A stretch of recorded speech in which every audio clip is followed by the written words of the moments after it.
Good morning, everyone, once again. Please, can you confirm if you can hear me with a thumbs up?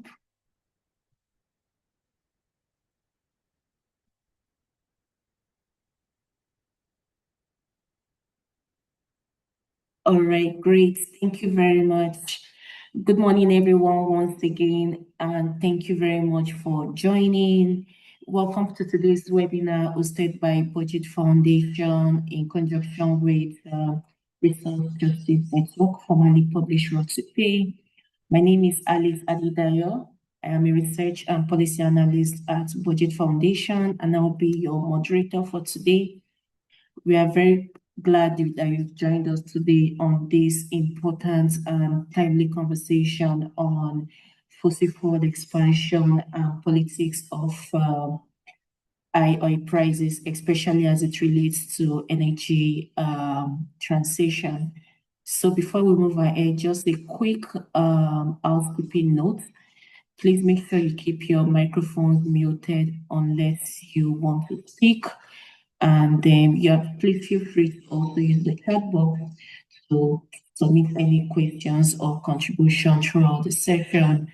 And this session is supposed to run for 2 hours. And post-event, there'll be a communique that will also be sent alongside the recording of this meeting. So thank you very much, everyone, once again for joining. So next on our agenda, I did share the agenda with some of us that's registered. So we'll now be moving on to the scene-setting segment to provide a contextual groundwork for today's conversation. So I'd like to introduce Renewable Balua. Is the head of natural resource and climate governance at Budget Foundation, to set the scene before we move on to the main agenda for today. Thank you very much. Over to you, Mr. Enebi. Thank you.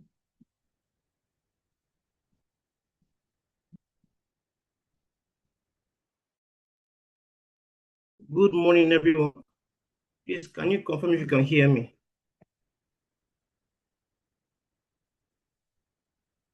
Okay, yeah, thank you very much. So, as Alice said, my name is Renewable Palua. I'm privileged to lead the Natural Resources and Climate Governance Program at Budget Foundation. And I won't be long, at least so we can have enough time to listen to our facilitator for today and really engage with the topic. This stream of work is part of our renewable energy, let's say, advancement and project, tagged Energy Sustainability, part of our project funded by the Resource Justice Network, which we are very proud to be partners with. And then we've been working with them for years now to see how we can advance the issues of just energy transition, climate justice, renewable energy advancement. And this is just part of that whole body of work. The work includes capacity building for young Nigerians in secondary schools and universities. It includes engagement with policymakers. It includes engagement with CSOs and NGOs across the country. It also includes training of climate fellows, which we are currently doing right now. But there's no room for all of that, just to ensure, give us a context of what we are doing. Now, we felt in the course of advancing just energy transition, which is a topic for the whole world right now, not just Nigeria. There are certain issues that trending issues that are happening now, new developments that are beginning to add a lot of variability to the mix. And we felt it was important that we need to have conversations that address these things so that we can prepare, not just as a community, but also as a country, to respond appropriately to these kind of developments. I'm sure we're all aware of the developments, the war going on around the world. But one war that has really sent shockwaves across the world is the current war between the US, Iran, and Israel. And that has affected energy markets in various ways. That's affected even countries. A few weeks ago, and I recall I went to see my mechanic, and he was asking me why is he being impacted by what is going on between the US and Iran. And he mentioned the Strait of Hormuz to me. Except before 2026, if you mention the Strait of Hormuz to an artisan, they wouldn't know. But he mentioned the Strait of Hormuz, and I was like, I had to start explaining the connection between global crude oil price, the flow of fuel traffic within that strait, and a lot of things. And then I began to understand. We've sat down in radio programs to try to educate the public on such matters. But nevertheless, we are seeing a new trend because of the rising oil price, which of course is transient.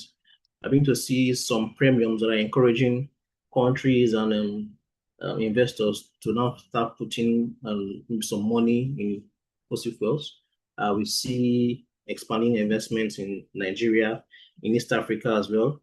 I think Cameroon just announced that by November this year, their 30,000 barrels per day refinery will come online, and which is also part of a energy security plan for the country, and which is all well and good. However, it's not just putting a facility in place. It's what is the long-term game? What's the long-term plan for this kind of projects? What do we plan to do? What are we thinking everything through investments, trying assets, things like that? And is it also the right move for you as a country? And what are the policies in place, and how do we respond appropriately?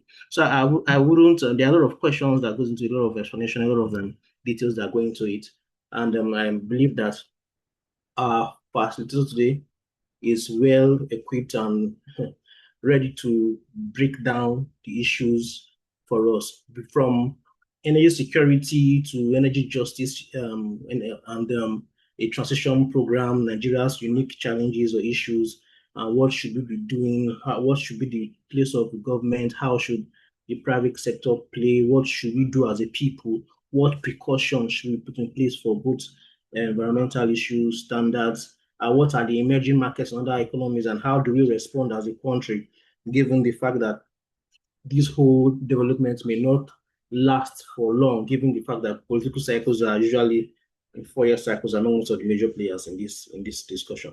So at this point, I think I'll just stop, and then I'll yield the floor to Mr. Gboyega to kindly take us through this discussion. Thank you very much for joining. I want to appreciate everybody from the Research Justice Center that has joined us today. They are valued partners and supporters in this endeavor. And this is one of 4 webinars. This is the first one. We are going to be having 3 others that will be addressing key issues in the energy sector and energy sector in Nigeria and across the world over the next couple of weeks. So thank you once again, everyone. I yield the floor. Thanks again.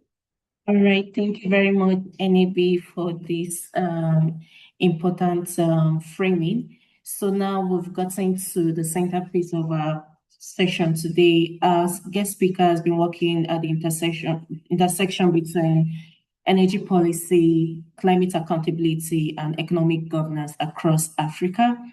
It is my pleasure to introduce Mr. Gboyega Olorunfemi. He is the project lead and senior policy analyst at the Society for Planet and Prosperity, SPP. Mr. Olorunfemi will be taking us on fossil fuel expansion and the politics of high oil prices. Thank you very much, Mr. Nebe, once again, and over to you, Mr. Gboyega. Thank you.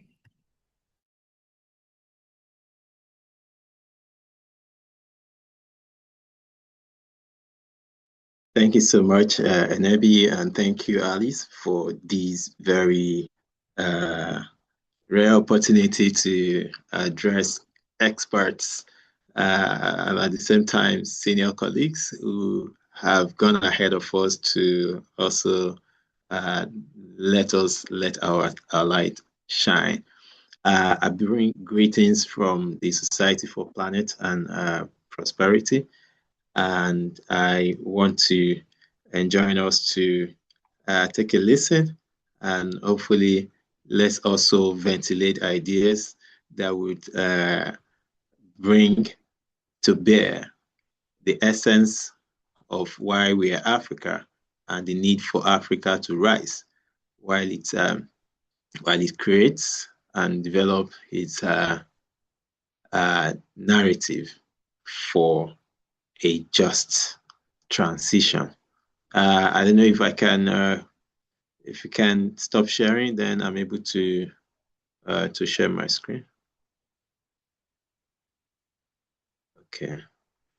I'd like us to perhaps maybe drop in the chat what is the source of light that is powering your gadget at this moment. Let's see, maybe let's engage, let's use the chat box. Is it solar? Is it fossil fuel? Is it inverter battery? Or are you connected to the national grid? Okay. I see.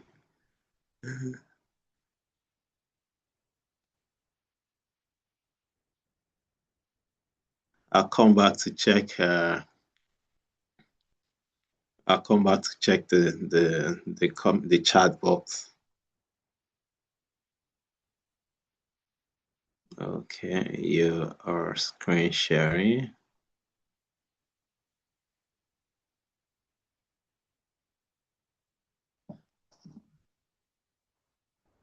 Please, can you hear me? I think my screen is frozen. Oh, okay.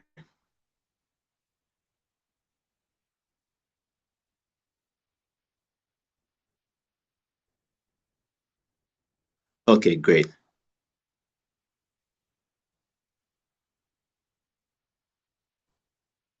Yeah, so this morning we are going to be looking at this topic on energy transition under pressure.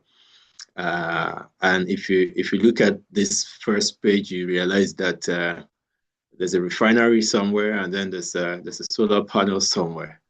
And indeed, I had to actually sneak myself and the topic in between to really show how much of pressure we are seeing from on all sides. Incidentally, I think I lost the view of the chat box. I can okay. Yeah, let me quickly take a view of the chat box. Power bank or fossil, national grid. I mean, these people on national grid must be on band A. if care has to be taken regarding all of these things. But again, let's look at this this situation. It is no longer again saying that Africa contributes less than 4% of global emission. What is equally worrisome is that nearly 600 million Africans still lack access to electricity. Moreover, the rising oil prices, driven by geopolitical tensions from the Russia-Ukraine conflict to the recent Israel-Iran-US crisis. I want to believe that we remember what happened at the onset of the Russia-Ukraine conflict, when countries in Europe decide to start opening up their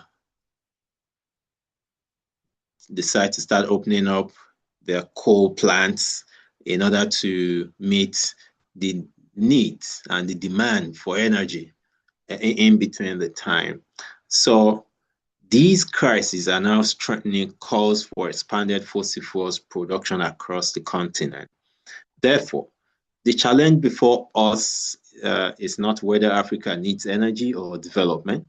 Rather, the challenge is ensuring that today's oil windfalls do not undermine Africa's prosperity in the nearest future. If you look at this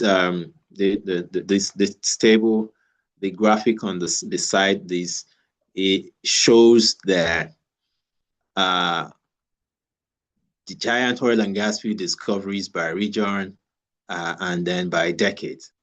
And from 2019 to date, it has also, report has shown that the highest new discovery has remained in Africa. And that's exactly what the S&P Global Report that titled High Impact Wells 2025.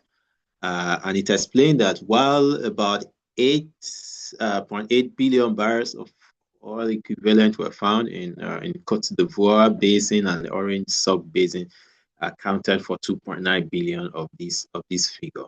So invariably, Africa accounted for 35% of new discovery of oil, between 2019 to 2025. So you see why Africa, in the real sense, remains under pressure. Now, there's a new era of energy geopolitics, and like Kennedy rightly mentioned, I mean, before, I don't think my geography had led me into knowing where the Strait of Hormuz will be or had been. But again, everybody now knows what it is and how important it is to us. And that's why this conversation matters. So recent developments that have shaped global energy market, which I had started to mention, the Russia-Ukraine war and sanctions, the US-Israel, Iran conflict, the Strait of Hormuz disruption. We've also seen the Middle East geopolitical instability. And also this has had, I mean, some very huge impact on global supply chain, and then the rise in energy security concern, and of course, the persistent oil price volatility. And from the Nigerian economic perspective, which I'm still going to talk about, we realize that before the Strait of Hormuz issues, perhaps fuel was averaging 800 naira and then or below or a little higher. But now it's crossing 1,300 naira, 1,400 at some point, depending on such location. So we realize that on the global impact side, when there are higher oil prices, then of course Africa gets to see higher export revenue for producers. And then while there are also inflationary pressures on the global impact, there are also fiscal relief for oil exporters. Again, we are beginning to see increased investment in hydrocarbon, and that also brings about the risk of transition to be backsliding back at home. I mean, you can see the whole situation appears we are now in the game of chess, where the leaders sit in their comfort, sovereignty, and decide what happens globally. Now, let us look at the political economy of high oil prices and how this is also a thing for us to consider. When you look at the high oil price, it leads to more revenue, and of course, it leads to less reform pressure, and then the cycle continue. Now, when there are high oil prices around, then government behavior tends to also put a number of ginger on subsidy reform delays. There reduced urgency for diversification because we are still enjoying the largesse that is coming from this situation, and of course expansion of oil licensing. And again, there is this political preference for short-term gain. I mean, the Nigeria situation is: do we really want to wait for long before we earn the dividend of our natural resources?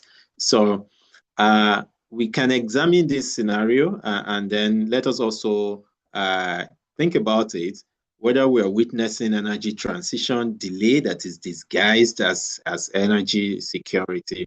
And I think we can begin to also push some thoughts and think about the reality when we go through the cycles as it is.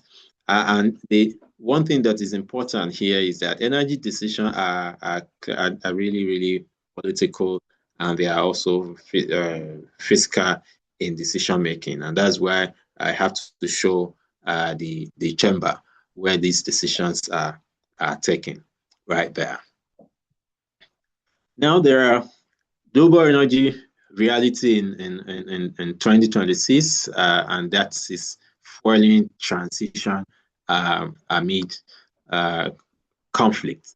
So the energy transition is not happening in a stable world, and it is really unfolding in the middle of wars, geopolitical rivalries, and of course, energy security crisis. If you look at the trajectory, the Russian-Ukraine war led to energy security returns to the center stage. UK, Europe were all opening up and we're firing in new coal plants. And of course, between the 2023 to, let me move this. Okay, yeah, something disrupted my view. Yeah, 2023 to 2025, global inflation and supply disruption. Of course, there were in the real sense of conversation, fossil fuel investment ban, even as it led us to COP. At the same time, we're seeing the Israel-Iran escalation, which has led to oil price spike and security concerns across the globe. And as much as these continue to happen, we are seeing accelerating in renewable deployment, and that is there's then long-term transition which continues. But for how long will this transition be, and for how long would we continue to also keep exploring fossil? So this framing is to allow us move this discussion beyond just climate, and to view it with the lens of a broader political economy of energy security, which is really obvious around the happenings across the globe.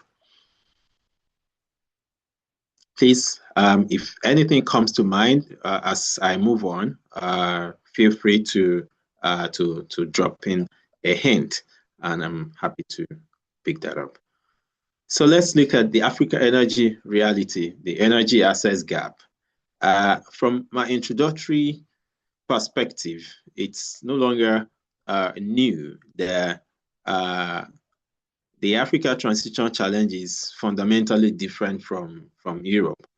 And if anything must happen, we still have 600 million people without electricity. And one thing that is also very important that we must be able to let people know is that Africa is a continent of 54, 55 sovereign nations, and it's not just a country. So when we view these in the lens of Africa, we are bringing together all of this, and we can then disaggregate into respective countries.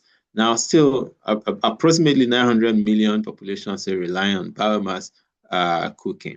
Yet, the share of global energy investment is less than 5%, and this 5% goes to about 6 countries in Africa.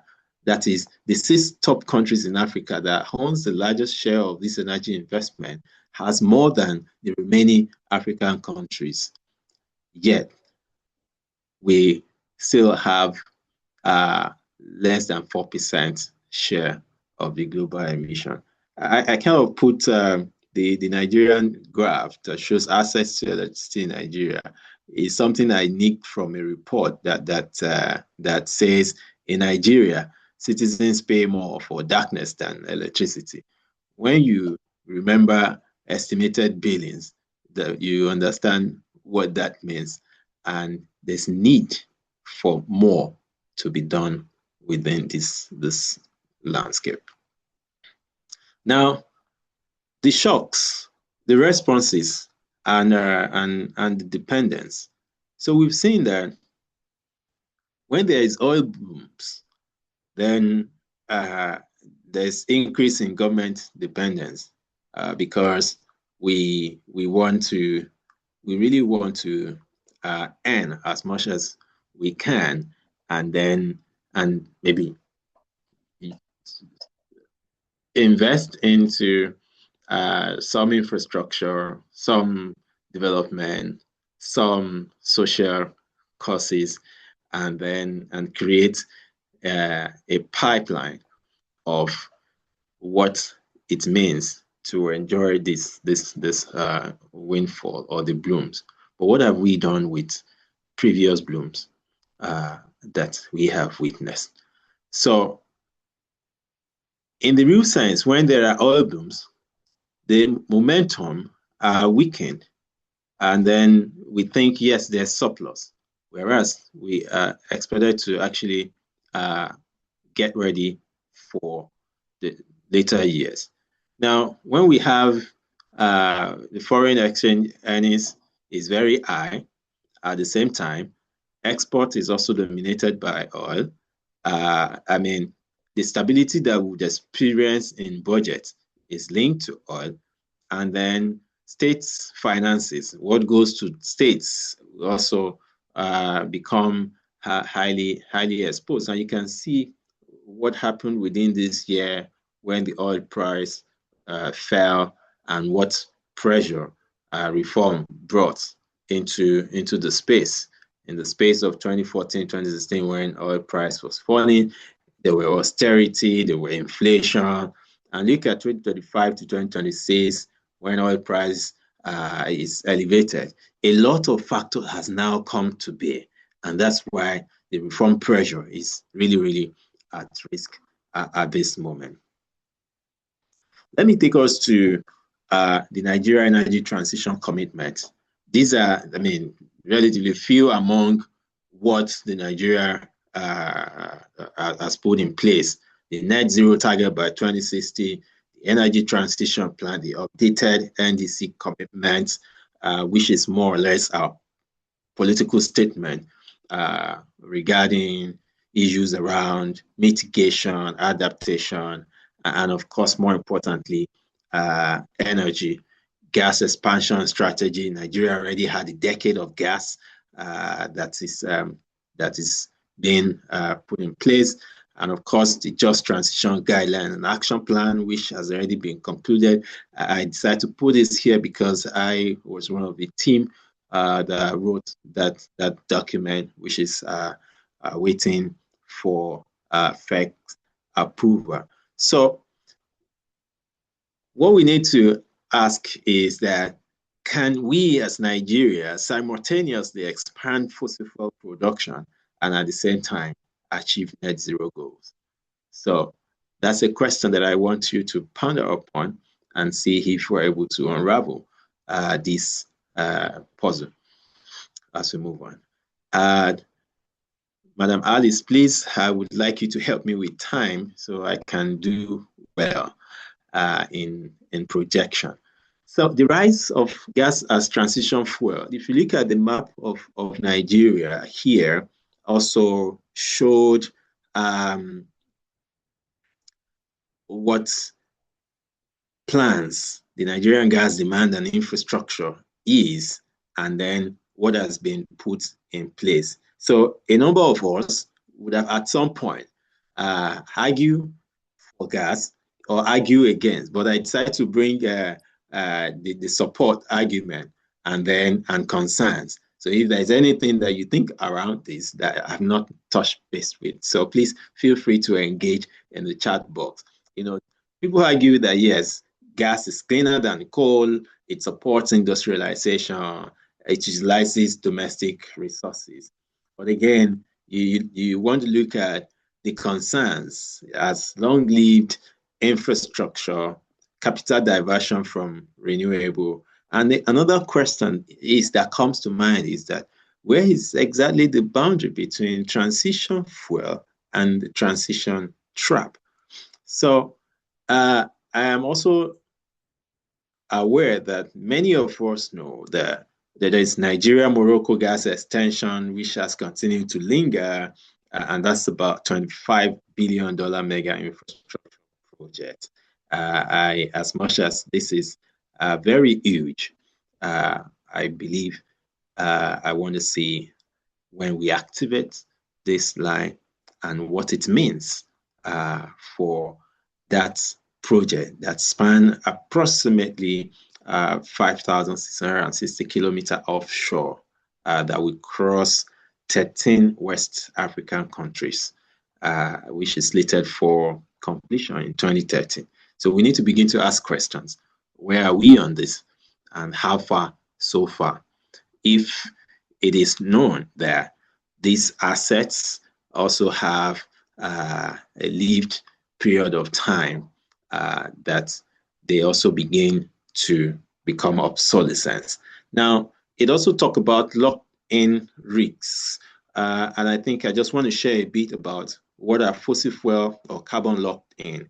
And this means this occur when investments create a long-term dependence on carbon-intensive systems. For example, we have seen the new refineries coming up in Nigeria. I have also just given the example of the Nigeria-Morocco gas pipeline. There are a number of LNG terminals that is visible on the Nigerian map on the screen, and of course, gas-fired power plant. So what happens? Are we creating problems for future government, or we want them to be economically constrained from transitioning? So these are why the pressure continue to arise. And I hope that at the end of today's session, we would have been refreshed and no longer be under pressure, but look at how to navigate the transition part without pressure. Now, look at renewable energy economics, and I decided to, rather than looking at country specifics, I decided to look at a levelized cost of electricity by technology on a global scale. And it shows that renewables continues to win on economics and not only on climate ground. The economics of power generation has changed fundamentally, and we can see what this means. You know, some of us that are connected to the grid, should consider themselves lucky at this time. And like I said again, perhaps they are among the band A people, and some of us who are not on band A, but we are able to project and discuss this very important subject. So what this means is that the case for renewable is increasingly driven not only by climate consideration, but because of affordability, competitiveness, and energy security. So we have seen that some prices for renewable materials are beginning to decline, and this can be verified around us that for Nigeria, again, these will remain one of the most expensive sources of electricity, and of course, millions of households still rely on their generator, as much as many has also, kind of pushing their weight to ensure that they have something that can take them off this economic cloak, and afford a little solar here, a little solar there, mini grids, battery storage, and of course to see that they are not impoverished in terms of access to energy, access to power, but they are able to also get on with their day-to-day work. So there has been this particular debate is whether renewables can replace fossil fuels, in all, and if it can, how quickly can this happen?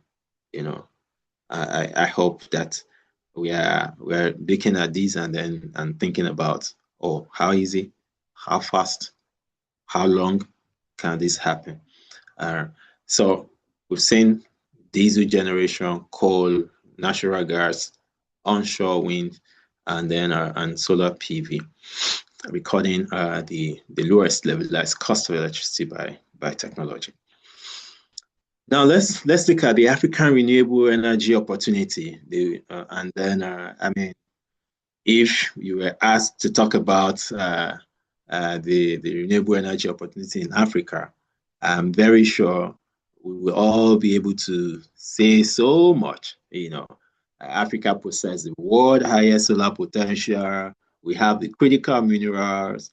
We have the young force, and there is growing energy demand in Africa.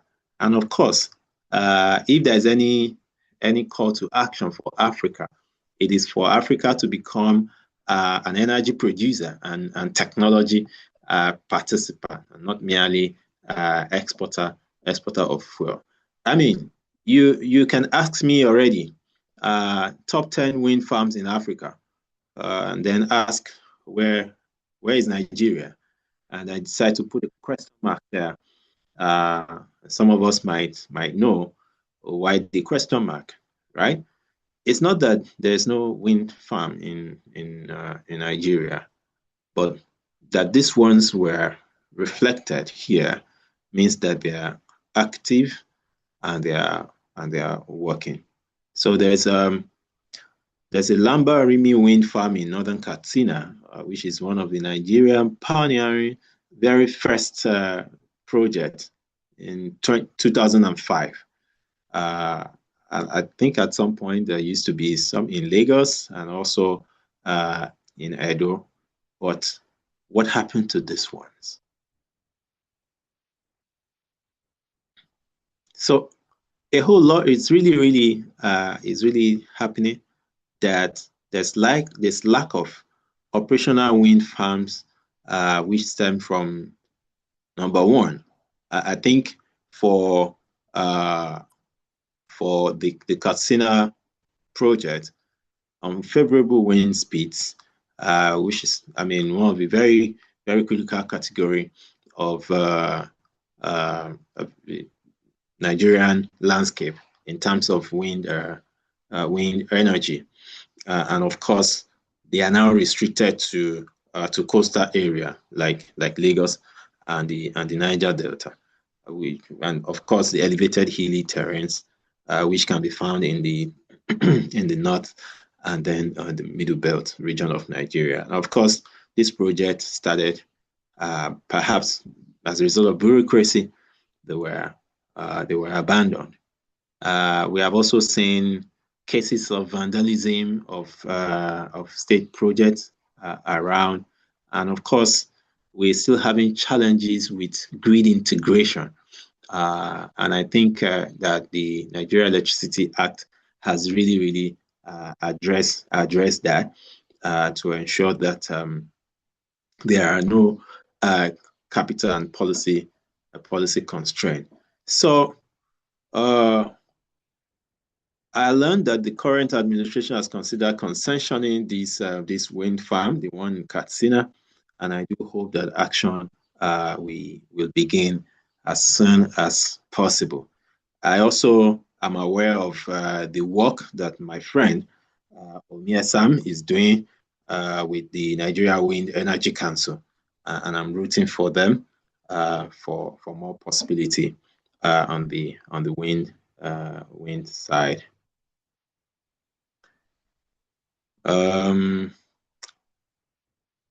Yeah, I'll just move on from that slide. I should have perhaps taken that away. Now let us look at two development pathways for energy: a fossil-led growth and a transition-led growth.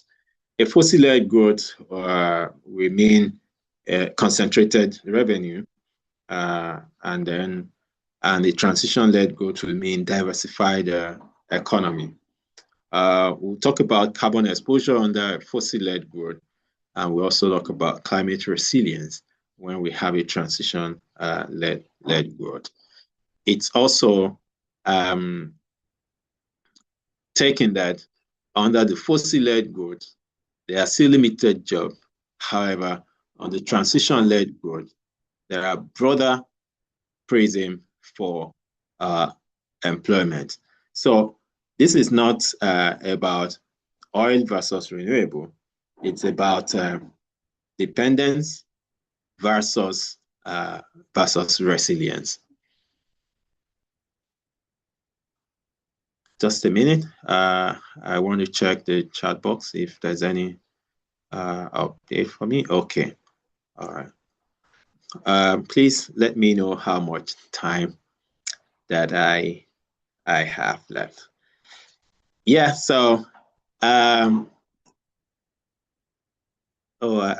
should have pulled this off, or better. There are governance risks during commodity booms, which leads to weak accountability, reduced reform urgency. I already spoken about these. Political patronage pressure when there are oil boom. I have also talked about what should be done with oil windfall. And instead of using it to expand our recurrent spending, we should also use it for revenue framework. And this also speaks to how do we allocate this windfall into stabilization fund, renewable infrastructure, grid modernization. And I think I've mentioned, or I'm going to be mentioning, that how Nigeria already done with this subsidy redistribution. I've also talked about the Nigeria Energy Transition Plan in my previous slide. But let us look at the African gas expansion pipeline opportunity or lock-in, and then discuss these major countries. Look at Nigeria. I mean, Nigeria is also looking at gas as transition fuel. Senegal is tagged as new gas producer. I hope that their excellencies will make that work as soon as possible. Mozambique, the LNG export hub. Tanzania, gas monetization. Algeria, the energy security supplier. And of course, Egypt as regional gas hub. Now, there are, like already, shared with us about support for gas, is that it supports industrialization, it generates export earning, it also helps to reduce dependence on diesel. But again, the infrastructure typically lasts 25 to 40 years. So are we saying we're going to be unbundling, unpacking the huge infrastructure that we are committing resources into this time in the next 40 years? So and the key question that we need to ask ourselves when we advocate for this is that will future demand justify this investment? So and I want us to know that whether this issue is saying gas has a role, yes, but again, the issue is ensuring that the investment in gas today does not overcrowd what it's expected to be put into investment for renewable energy in the nearest future.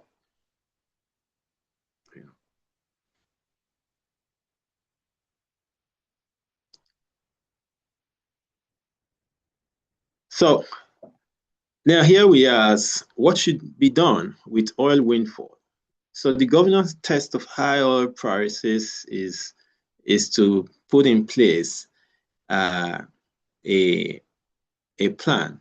And instead of using oil boom to expand our recurrent spending, then this should also go into visible investment that people will feel.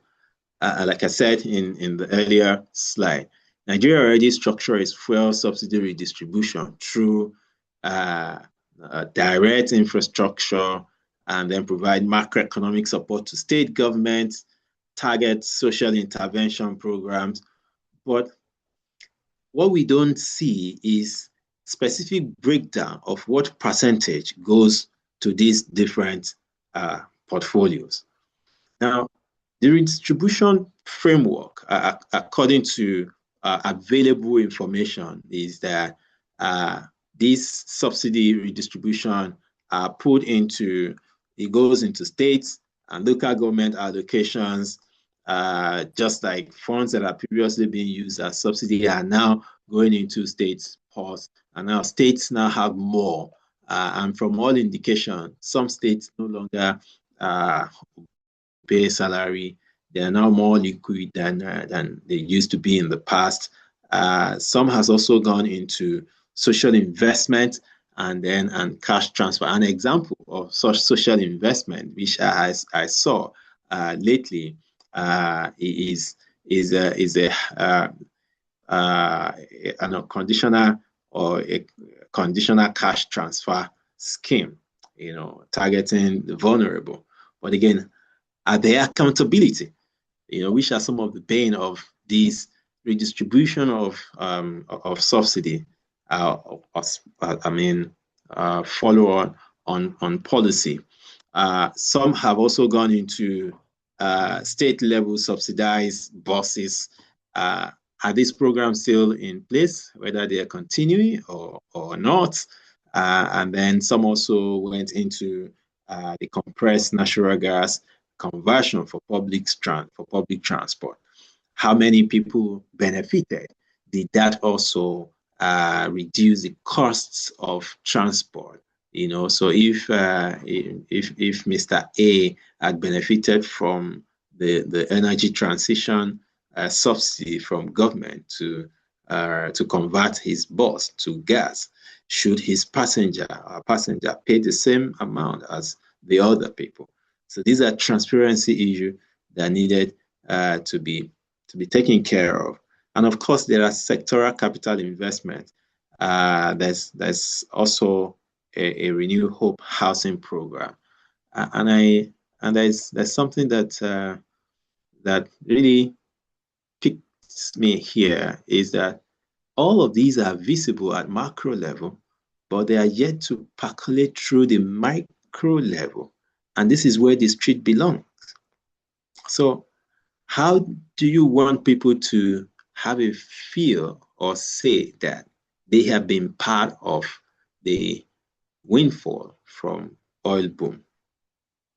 So as much as there are strategic policies, yes, it must be able to trickle down to, let me use the word, common man. So there are examples of people who have used their fossil fuel revenue to reduce their future dependence on fossil fuel. We can see example from Norway, example from UAE, and example from Chile. So what is in this for Africa? So this is where we are. Africa, we are at the intersection of climate goals, energy access, and economic growth. So unlike Europe, I think Africa must pursue all of these three simultaneously through accountability, transparency, ensuring that all of these, that the people, the marginalized community can have a feel that, yes, I have access to electricity as a result of this windfall. And this is what means that the dividend of the plus around and across the globe are getting to the people.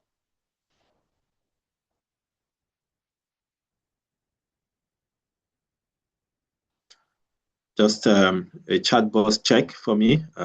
Okay. Next is the investment that is required for Africa energy future. And over time upon time, is that whatever African has needed has always remained high, has always remained high. And in fact, exacerbated by new happenings, geopolitical pressures and tensions, and we then find ourselves looking for solutions in between. Now, for grid expansion, estimated need is very high. Renewable generation, it's also very high. Grid expansion in Nigeria today, we hear about grid collapse here and there. This as a result of inadequate infrastructure. Storage is growing. Clean cooking is significant. Transmission, very critical. That Nigeria, as at 2023, unpacked its electricity at, has not really yielded the proposed positive, means there are problems, that needed to be addressed immediately. So the real deficit is indeed investment, money. It's not about the energy resources, because everything that has to power on the process are already with us. So investment, and if I'm to be a pastor, I could ask you to tell your neighbor investment, and perhaps if there are any other thing that you consider much more above investment, you can then you can put it in the chat box, So because I have a constituency which I work closely with, and I kind of chip this in to say, yes, I want this constituency to be very active and play a critical function, is that we need to monitor transition spending. And I trust Budget to also have done a couple of these, and they have continued to do this. Track climate finance, right? Then scrutinize fossil fuel subsidies. At some point we had to look at where are the funding going to. I also know a particular civil society actor who follows the money. Also, let's say tracker. So monitor energy transition plan implementation and promote public participation. So most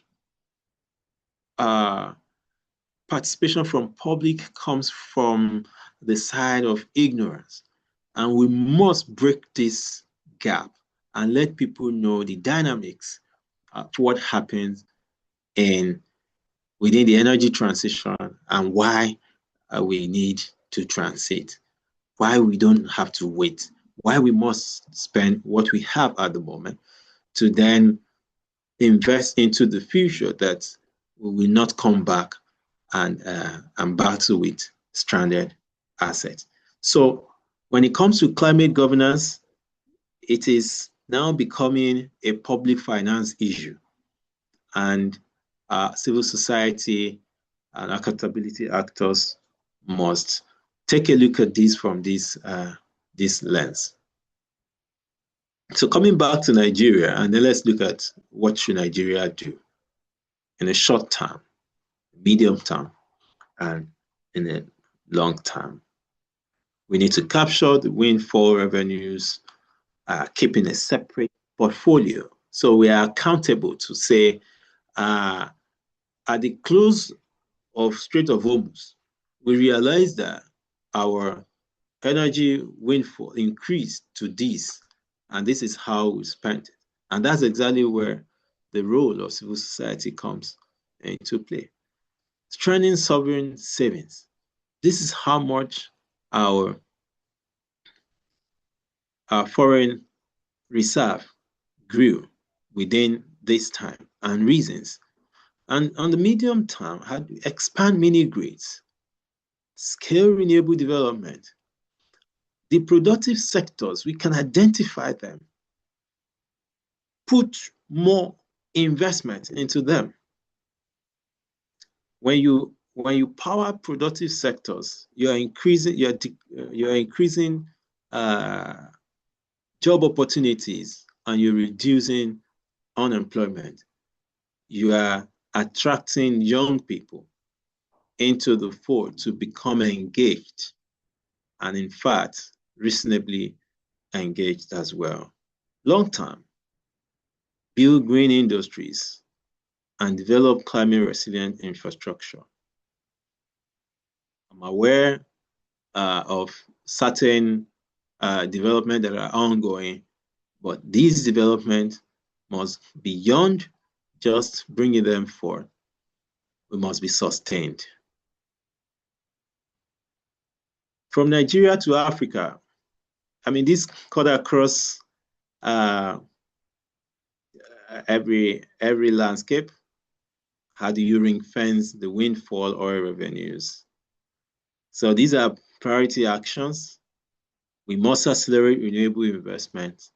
We must strengthen energy governance. We must invest in local manufacturing. Create just transition framework. I know we are doing that, but implementation has been the bane. So a just transition framework that speaks to Nigeria as a nation will not directly speak to the just transition need of Lagos State. So a transition framework that is domesticatable, adaptable to the peculiar needs of respective states, and of course, respective peculiarities of African countries. So fossil revenues to finance transition away from fossil dependent remains the smartest decision that we can take as African to ensure that our energy transition does not run us into trouble. Thank you for listening. Thank you for the opportunity to speak with you on this subject. And I'd like to say thank you. At this point, yield the floor to Alice. All right. Thank you very much, Mr. Gboyega, for that thought-provoking presentation. Please, let's use our emojis to appreciate Mr. Gboyega for the presentation. So we'll now open the floor for questions and additional comments. I can already see a question in the chat box by Mr. Kennedy. He said, DFI often avoid fossil fuel investments while promoting renewable mini grids. How should they respond when local stakeholders perceive fossil hybrid system as more reliable, affordable, or bankable than purely renewable solutions? So I think we'll take this, and please, any other person that has any questions or comment, please indicate by show of hand. I'll allow Mr. Gboyega respond to this, and then we take the other questions and comments. Thank you.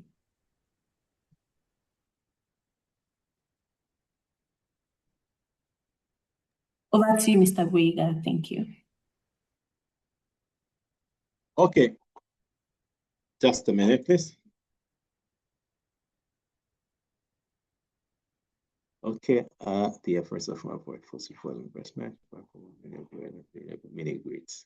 Okay, should they respond when the cost of the fossil hybrid system as more reliable? All right, thank you, Mr. Kendi, and thank you so much for joining from London. Let me use the word, my in quotes. It's an honor to have you join us. So now this is the issue here.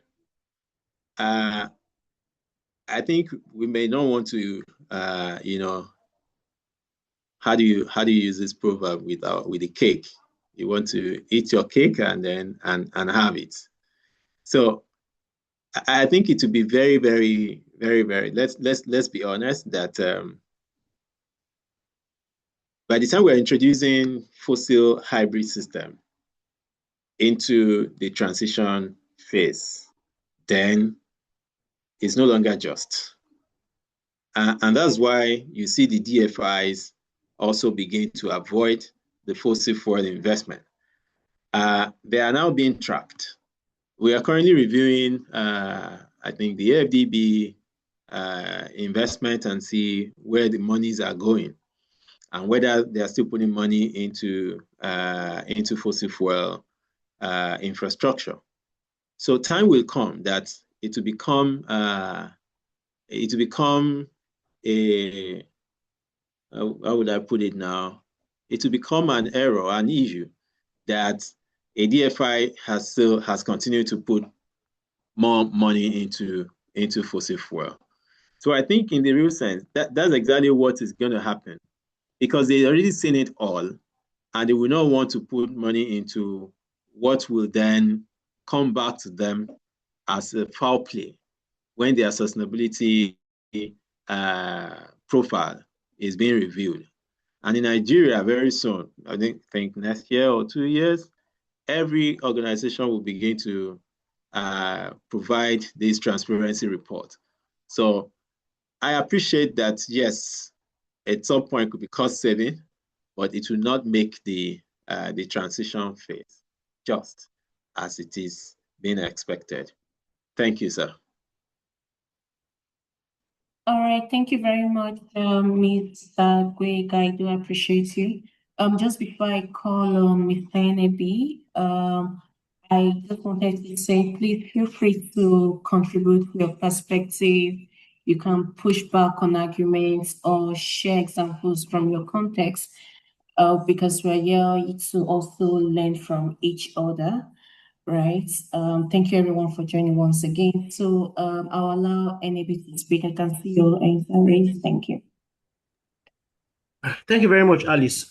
So I think my contribution or question now is more of a prompt. And please, anyone, the facilitator, Mr. Gboyega, if you can also respond, please do. And anyone that has any perspective to contribute to this, please, the floor is open. Because I don't know, by the time I finish talking, I don't know if I end up in a question or a comment, but let me start. So in reviewing this topic, or in let's say studying what has been happening in recent months, one of the things that I have concluded or have resolved is that which is like a double-edged sword. Whichever way you cut it, you will get bruised. So let me explain.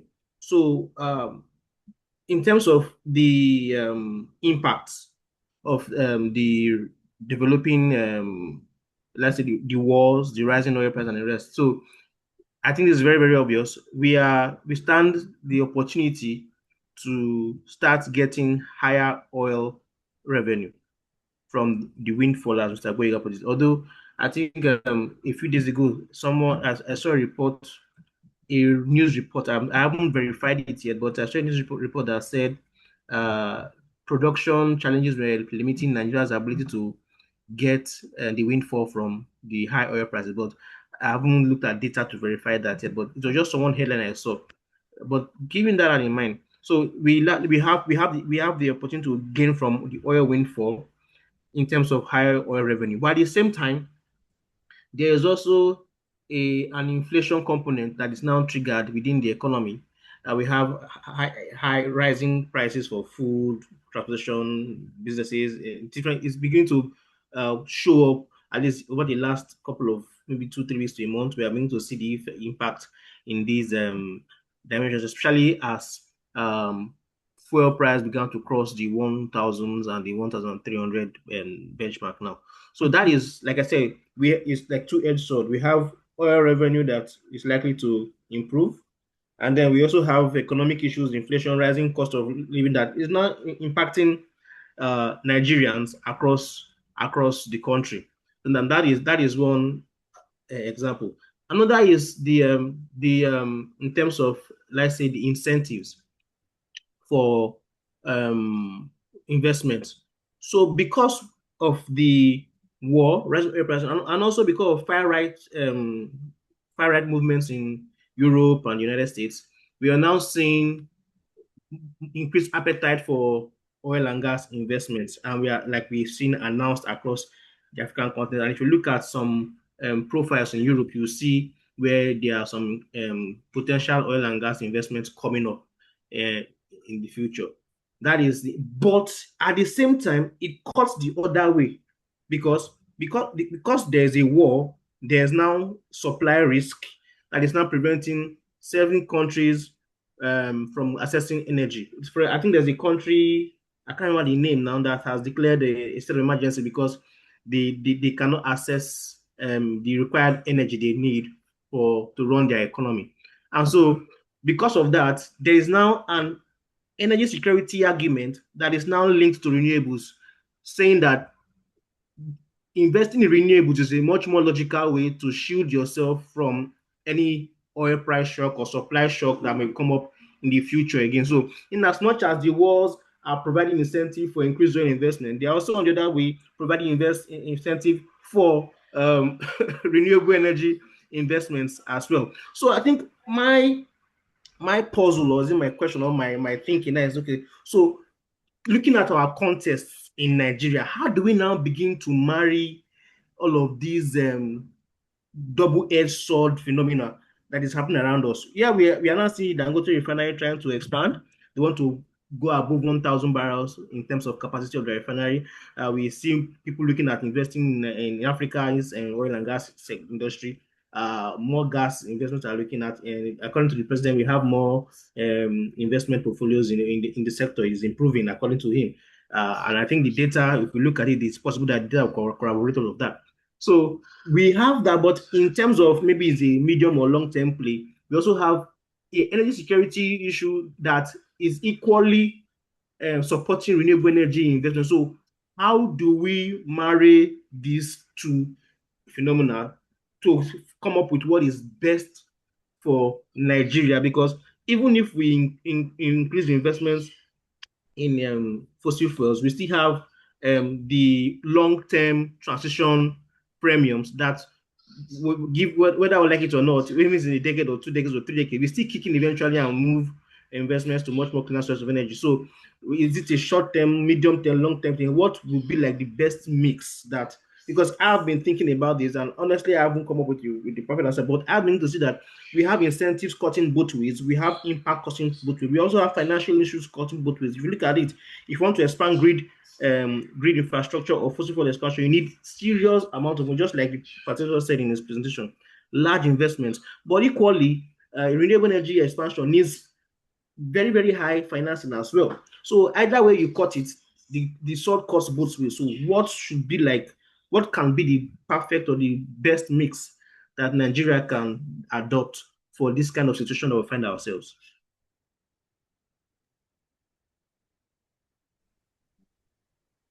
Thank you so much for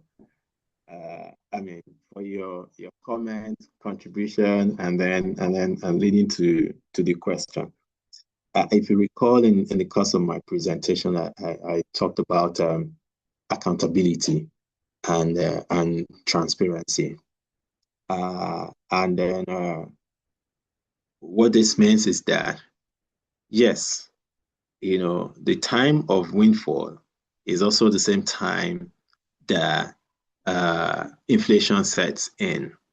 But if the government is accountable, is transparent to track and know what is it that comes in at the time, is able to actually activate social contract that could alleviate the immediate tension at the time.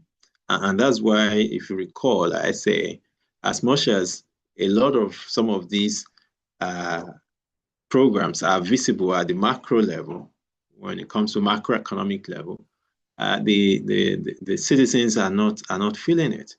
So it is to see a government that is proactive, that anticipates all of this as they plan, and then so that is what if.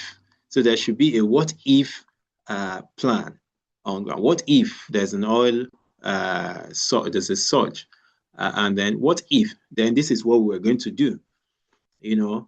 Again, with 230 million, I'm not making a case for government, but at least if on the day of election, everything that we need to vote, we get to the polling units, then we should have a what if, what if this happens? Then we should be able to identify people at the respective wards. So we should begin to make our development thinking dwell at ward level to see this exactly how this gets to people. And I think, yes, there should be a portfolio that takes care of this windfall at every point in time, even when there are no windfall. But there should be a portfolio that says, in case we have this, this is where the money where the money goes.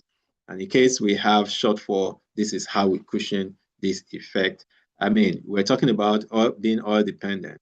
Nigeria has also gone ahead to also expand its non-oil sector, and has earned quite a lot from that.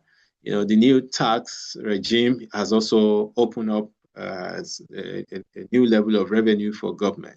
So we really do not have excuse for not putting in place a mechanism that will allow people, citizens, to have a taste of the benefit, whatever happens at the global level. So I don't know whether I'm able to address that fully, but that is in part how I think we can address these multi-layered challenges, being in between the ups and the down, to ensure a balanced engagement, and of course a balanced account of stewardship when we find ourselves in this situation. I don't know if I can. Yeah. So, Mr. Kennedy, I understand that it's really a big challenge from your second follow-up question. So, if DFI mandates excluding hybrid is just, but it's misaligned with market reality, then how can nations solve the energy trilemma with regards to meeting the real deficit, which is investment? So let me also say that I'll piggyback to the finance organization to say, how do we build long term into this investment? How do we also zero in, knowing that by the time we have a hybrid and customer, we'll have to choose. We'll have to choose from. Then we must build a long term into this. And again, remember that the materials that are going to be pulling together to make this hybrid also have lifespan. So around us here, which one of the arguments I raised over time is, when you look at solar panel and solar lights, street lights that were deployed in the last 5 years, where are they today? So many of them were produced, were mass produced, but did they put into consideration the quality of the one that will last for 10 years, and then you pay the price appropriately? So when we pay the price of a material that should last 20 years for just 3 years, then it's at a loss. So we must consider lifespan within these materials. We should also consider long-term financing. How many of the DFIs will allow pickup of a project financing for 15 years? So this is also a challenge that really need to get into the mix. And I really appreciate that you are bringing this forward. I am also getting a new dimension, a new dynamics into how these things work together and how we can really get ourselves out of the trilemma. Thank you. All right. Thank you very much, Mr. Gboyega and Mr. We do appreciate you. Thank you for the insights. I think we have come to the end of this webinar. Thank you so much, everybody, for your active listening. We do appreciate you. So for me, my key takeaway from this conversation is that we all have a role to play And then we need to ensure that today's oil windfall does not undermine Africa's prosperity in the nearest future, not just for Nigeria alone. So I would like to invite NAB. I'd like to invite NAB to give us the closing remark. And then before it comes up, the next step, like you mentioned earlier, this is a webinar series and we have three more sessions coming up, and we'll also be sharing the details with you as well. So from my end, thank you very much, everyone, for joining. And then I'll allow NAB give us the closing remarks. Thank you. Thank you very much, Alice. I want to thank everyone for coming. Just like Alice said, we have 3 more series coming up. I think the next one will be in the next 2 weeks. So please be on the lookout, and we will also disseminate, share the information, hopefully a lot earlier for the next webinar. That'll be coming up in likely 2 weeks' time. If I'm right, the date should be tentatively, I guess, it should be a Wednesday, but I think probably it's 17th of June. I believe so. About the same time. Thank you once again to everyone. I want to appreciate our facilitator, Mr. Gboyega Olorunfemi. Good job. Thank you very much. This was really, really enlightening and educating. I think for me, my takeaway is that I think we are in a critical time in Nigeria, and it requires some very, very some, let's say, patience. Don't get carried away, and some deliberate action on the side of the government to ensure that potential windfalls now are channeled into better investments that can be sustainable and create long-lasting impacts. I see some of I think the board of Public to Pay, member of the board is here, Engineer Fit Wandishi. Thank you very much for participating, for being with us in this webinar. I really appreciate your presence. I'm sure, and the coalition is currently busy now. I think the national coordinator is somewhere very engaged now, so possibly not able to attend now. Madam Faith, if you would like to say hello, it's fine, or you want to put an emoji out there, whichever one is nice. We just want to say thank you for participating and attending this webinar with us today. I don't know, would you like to say 1 or 2 words, maybe hello or greet everyone, or just an emoji? Let me just give 5 seconds or so.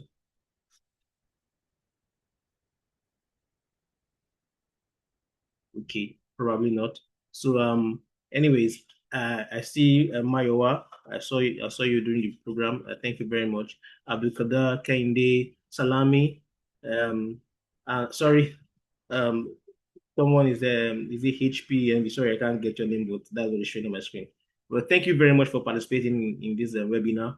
Looking forward to the next one. Thank you. Have a lovely day. Thank you, everyone. Best regards. Thank you, everyone. Bye for now.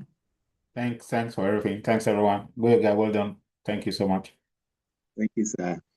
I'll talk to you later, man. All right, sir. Thank you. Bye. Bye.